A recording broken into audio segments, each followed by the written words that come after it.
Hianatra nyreny teknika reny indray isika androany a. Ohatra ny ahoana ny afahana mamoaka leçon ohatra ny étouffé reny hoe.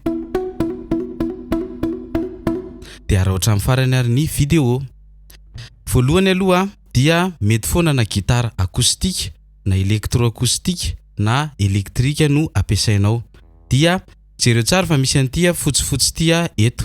Eto amin'ny chevalier eto de misy an'ity fotsifotsy ity de eo no ataonao mifanandrify ny tananao. Izany hoe ity tananao ity zany eto no apetraka eo. Zany hoe ito zao le fotsy de tsindrinao eo le izy. De lasa migobona leçon zany hoe étouffé-tsika le zany. De zay. De ny fomba ikotrana anazy manao tsika ohatra ny do ré mi fa so de ataonao hoe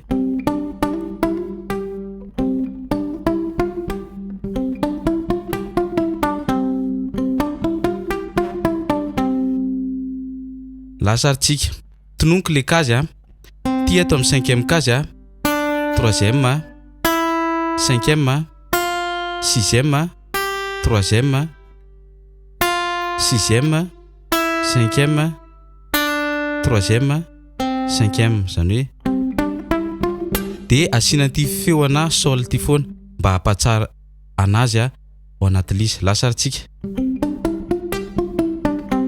taoko miadana be zany hoe zay tindrenao rehetrarehetra zany de ampiarahanao amin'ity daholo do ré mi fa so fa mi ré do de apetakanao amin'izay eto le tanana.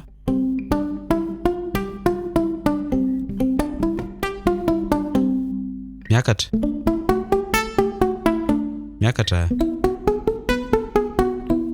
ohatra ny ataontsika raha mi zao de siny manao stop eo zany mitovy amin'ny hit code vita eto amin'ny deuxième hit de ataontsika hoe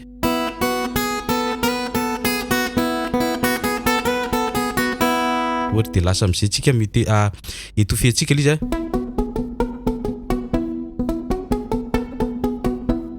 de ohatr'izay.